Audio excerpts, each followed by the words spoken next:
But I remember the guy he did like it as if he had maybe like a sharp object or like a knife. I am sure that there might not be anything in his hand, but the way he did like this, I think I might have seen a flash of something like iron, and I wasn't ready to risk it.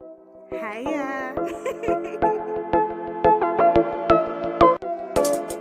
Hi guys, welcome back to my YouTube channel. My name is Funsho Waters and you are absolutely welcome. If you're a returning subscriber, thank you very much for rocking with me. You are the gang. If you have not joined the gang yet or the gang yet, I don't know what you're still doing. I think you should hit the subscribe button and join the family. And please, you can also turn on the notification bell so that you can be the first to know whenever Funsho drops a video. Today I'm going to be gisting you about my experience in this Lagos city with armed robbers. See, if you're in Lagos and you have never been robbed before, you are just one of the lucky ones. It's as though you must, Eko must show itself, Lagos must show itself, and the way they can indoctrinate you into the Lagos system is just by robbing you or stealing something from you. If you have never lost your phone, your gun has never been put to your head in Lagos city, it's just because you're lucky. Because I remember that when I was growing up, Lagos was known for the hustle and bustle, and it was also known for being smart. You have to be smart to live in Lagos. A cool bag bere. Like, Lagos doesn't take what's bere? Doesn't take swag. I'll just use these slangs, but honestly, Lagos is a busy place. Lagos is a place where you meet different kind of human beings. Lagos, honestly, is a mad place. Everybody in Lagos is almost mad. If you're trying to be calm, you can't be in Lagos. If you're trying to be calm, somebody's going to bring out the madness in you. And at every point in time, you have to have your agbero skills. Just hold it. I'm not saying walk around acting mad, but the truth is, whenever you need that madness, you must be able to bring it out. You have to show them that you are street. You have to show them that you are not JJC. So if you are moving into Lagos for the very first time, one thing I would want you to know is that you have to be smart. So I know that before moving to Lagos, my sisters moved to Lagos first. And I remember that my first sister's experience was, I think she was in the bus, and at gunpoint she was asked to give them her bag. Robbers inside public transport. That's how it goes in Lagos. Sometimes, I've never experienced such before, but I know that my two sisters have experienced it. My second sister also experienced the same thing. I think she even fell out of the bus. I can't remember the details right now, but I know that one thing that everybody says is, if you're coming to Lagos, definitely if you start living in Lagos, you will get robbed, if not once or twice. If somebody doesn't rob you at gunpoint, they will probably pick something out of your pocket. I forgot that I have food here. Give me a minute. I'm going to give you a gist of how I was robbed in this Lagos city. Just chill. Let me take small spoon of my rice. I made this food yesterday, so this is like leftover from yesterday. Come on. I'm the only one that likes to eat my food with fork. I just don't do well with spoons, except if I'm taking like gari. Even for beans, I use fork. As I was saying, that Lagos is a very crazy place. It's a street for madness. In fact, it's a town for madness. And let me just give you my own gist. So, if you've watched my previous videos, you would know by now that there was a time I was staying with my sister before I moved to my own place. So I also mentioned in that particular video that I was staying with my sister while working on the island. That's before I quit my job. I mentioned that I would wake up 4:30 a.m. and by 5 a.m. in the morning, I'm already out of the house. You know, Lagos life has begun. So that very morning, just the normal way, I think 2 days before, my mom was telling me that she doesn't think it's okay for me to be leaving that early, I should wait a bit to be leaving. So she still mentioned to me and said she doesn't think I should be leaving that early. I should try my best to be leaving maybe around 5:30, 6 o'clock, so that because she's just like worried anything can happen, it's not safe, you're the only one walking on the street.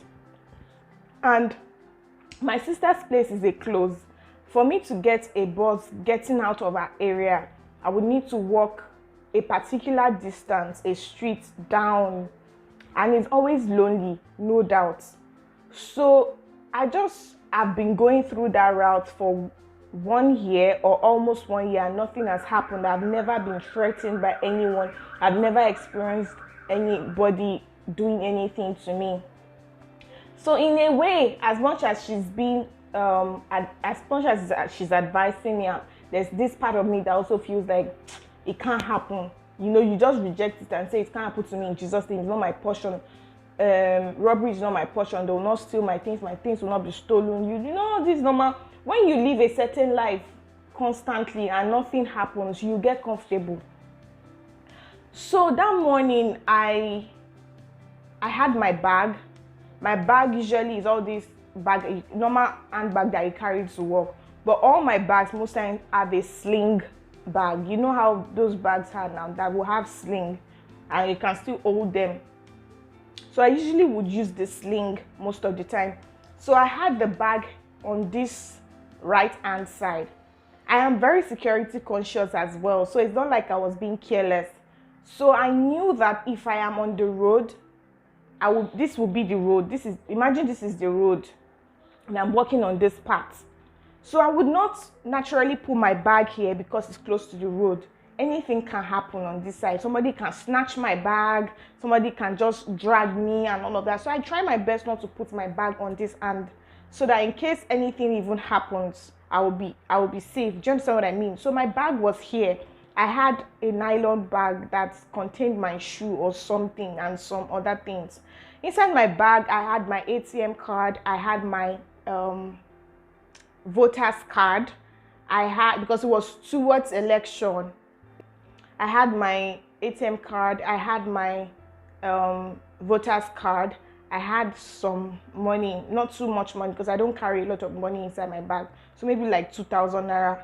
I had my phone. I had my Spectranet. That one pained me because my Spectranet I just got like 3 months before, and the MiFi was 20,000 naira. So the subscription was still very, very new. So everything was like on point.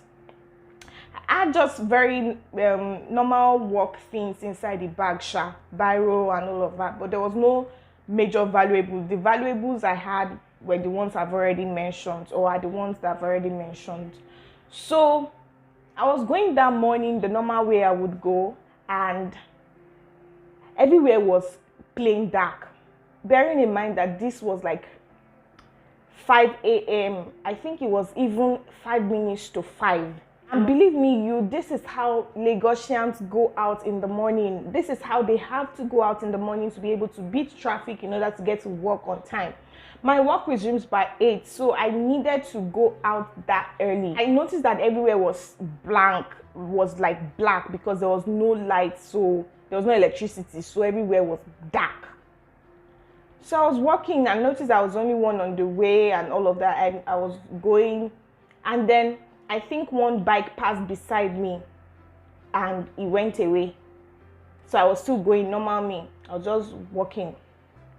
I think that same bike noticed that I was the only one on that road at that time, came back and dragged me. There were 2 people on the bike, the bike man himself and there was a passenger. So the passenger came down, and as soon as the passenger came down like this and tried to drag me, I started running and I started screaming, yeah, hey, hey, hey. I didn't at that point, I didn't know if somebody wanted to rob me. It was a mixed emotion because I didn't know I just knew somebody wanted to harm me. It was not me thinking somebody wanted to steal from me. It was somebody wanted to harm me, and I was screaming at the loudest I could go just to get attention of people, but it was stark dark. Nobody was there. at the time. I was screaming so hard. I lost my voice. I was running and screaming at the same time. But because I was the only one on that road, this guy chased me, dragged me. You know, I told you it was a sling bag. As I was running, he dragged the sling bag and cut the rope of the bag was the one left with me, while he snatched my bag, jumped on the bike, and they sped off. Gosh, I was shaking. I was scared. I was just shaking. I didn't know what to do. By the time I was screaming, apparently there was a shop that they do souvenir bags. That's what they do. So they were sewing that early morning, and I guess they heard me screaming, and then it came out. But it was too late because those guys were on a bike and they had rode off. They were like, "What is wrong with you? What happened?" And I told them, somebody just robbed me. They dragged my bag. Did he do anything to you? Did they hurt you? Did they do anything? Apart from the fact that he dragged my hand and my hand pained me. It was almost like my arm was going to dislocate. I didn't really get, they didn't injure me or wound me or use any sharp object against me. But I remember the guy he did like it as if he had maybe like a sharp object or like a knife. I am sure that there might not be anything in his hand, but the way he did like this, I think I might have seen a flash of something like iron, and I wasn't ready to risk it. You know, somebody told me like, okay, so when they stopped you, why did you run? I'm like, that's the first instinct. When you see armed robbers, you don't wait to have conversations with them. You don't drag with them. It's not like you intentionally want to drag. It just happens that you drag. It's not your intention to drag with them. Every sane person in Nigeria knows that when you see an armed robber, or even if they come to your house, you don't negotiate with them. They're just like police officers. You don't fight with them. You don't quarrel with them because anything can happen. So the first instinct for me, as soon as I saw them, because they came very close to me, the other guy dropped from the bike, and then that one was the one that was doing the work. So the plan was that when they collected my bag, they would ride off, and that's exactly what they did. I remember now that I would say again that if you meet an armed robber or if somebody attacks you, try not to argue with them, especially if you don't know if they are armed or if you do know that they are armed, because anything can happen. These guys have no freaking conscience. Anyway, I have another friend, IBK, that was also robbed on her way to work. In fact, I have another friend who was hypnotized. Like, there are so many stories of different things, people that are even very, very close to me. So let me just finish my story, right? So those guys asked me if I was fine and all of that. I said I was fine, but I was vividly and physically shaking. I was really shaking, and so they told me to sit down in their store for some time while I gained my composure. And they asked me if I know my sister's number off, and obviously I just begged them to give me their phone so that I can call my sister. So I called my sister. I was so scared, like, because I just left the house maybe like 10 minutes ago, at the very most 10 minutes ago. It must have been like 5 minutes ago or even less. So I called her. My brother-in-law came. The first thing was like, did they do anything to you? Are you fine? Are you okay? He thanked those people, and then he took me back home. I could not go back to work that day, obviously. What am I going to do at work? Because I was psychologically messed up and all of that. I was just still shaking. So by the time I got home, I gisted them. I could not even sleep. My mom was like really, really, really worried. Everybody was awake right now at this time. And so I stayed back at home. I thank God for technology. I immediately called my bank to block my ATM card. I went to the police station to make a report. Let me just let you know that in Nigeria, for you to report a case of robbery to the police or missing items to the police, you're going to have to pay. Yes, you heard me right. You're going to have to pay. These guys demanded 5,000 naira from me. I eventually paid them maybe like 2,000 naira or something. But they would, how do you go to the police to report a crime and then they are collecting money from you or asking you to pay for what? They said they don't have light, so they have to put on their generator, and somebody's going to type for me. So if they're going to type the police report, it's not their money they're going to use to type. I'm like, this is your freaking work, for God's sake. This is what you are supposed to be doing. You're supposed to protect me. I am now coming to report. Just for you to type out a police report for me, you want to now still collect money. Anyway, just prepare your mind. God forbid, in the name of Jesus, none of us will be robbed. We are protected in the name of Jesus. But if that kind of thing happened, the first thing you have to do, block your cards, make a report at the police station, hold some money, because those guys, this is specific for Nigeria, those guys will not do it for free. Go to court and swear an affidavit of missing items, so that in case anything happens, in case, for example, if your ID card was found at a crime scene, that will show as an evidence that you had lost it. It wasn't that you are at that crime scene at the time.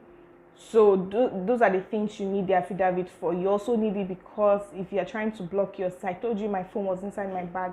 If you are trying to block your SIM card, MTN, for example, or any SIM card in Nigeria would always ask for you to bring a sworn affidavit on oath where you say that your SIM card was missing and all of that. It's a lot of mess to stay in Lagos. I mean, the security is not that great, because if you're on the road, you have to be like very conscious. You can't just be holding your phone and walking in the market. It can be snatched. You have to be cautious every freaking time, looking left, right, center. Even in the bus, you can't just slip off. Somebody can put their hands inside your bag and bring out your phone. Somebody can steal your wallet. There are a lot of... So in Lagos, you don't just... You can't just be careless. You can't just say nothing. You have to be like extremely careful. You have to be extremely careful. Look at the buses you're entering. Preferably don't enter a bus filled with men if you don't see women there. Even now, even if women are there these days, apparently women are now part of the, armed robbery is not gender specific these days. As ladies, you have to have your pepper spray inside your bag, even though I heard one time that the government banned pepper spray. I did high. Or you get tasers. This video is getting long. Thank you so much for watching. I hope that we never get robbed, and hope that you never get robbed in Lagos or wherever you are. Just try to be safe. Please comment below if you've ever experienced. Tell me about your experiences in Lagos, if you've ever been robbed. They always say that if you're in Lagos and you've never been robbed, you have not been welcomed to Lagos.